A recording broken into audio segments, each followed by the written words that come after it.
పథకాల పట్టికలో చిట్ట చివరన ఉంటున్నామంటూ తాజాగా రేవంత్ గారు మాట్లాడిన మాట చాలా కరెక్ట్.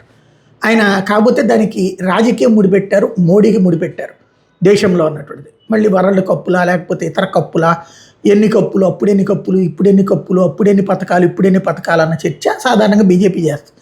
కాకపోతే రేవంత్కి కావాల్సింది తను అనాల్సిందే అనేస్తాడు, అది జరిగిపోతుంది. కాకపోతే రేవంత్ గారు ఇప్పుడు ఆలోచించాల్సింది ఏంటంటే ఖచ్చితంగా క్రీడాకారుల ఎదుగుదలకి రాజకీయ జోక్యం అనే దరిద్రాన్ని తీసేస్తే ప్రతి క్రీడా సంఘానికి రాజకీయ నాయకులే ప్రెసిడెంట్లు, సెక్రటరీలు, వాళ్ళు దాంట్లో ఉన్నటువంటి ఆఫీస్ బేరర్లుగా ఉంటారు. ఆ దరిద్రమే వెంటాడుతుంది. దానితో పాటుగా స్వార్థపరులైనటువంటి మాజీ క్రీడాకారులు ప్రతిభ ఉన్న వాళ్ళని తొక్కిపెట్టి వాళ్ళని నమ్ముకున్న వాళ్ళ బాగు కోసం చేస్తూ ఉంటారు, తొక్కి పడేస్తూ ఉంటారు. ఆ దరిద్రాలను పక్కన పెట్టగలగాలంటే స్కూల్ దశ నుంచి మంచి శిక్షణ ఇచ్చేటటువంటి పీఈటీలు ఉండాలి. ఫిజికల్ ఎడ్యుకేషన్కి సంబంధించిన ట్రైనింగు మేమైతే స్కూళ్ళ దశలోనే తీసుకునేవాడు, కాలేజీల్లో కూడా పీఈటీలు ఉండేవాళ్ళు.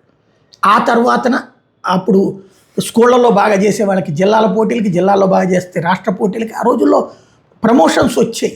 ఇప్పుడు అట్లాంటి పరిస్థితి లేదు. అది క్రాస్ చెక్ చేసుకోవాల్సిన అవసరం ఉంది.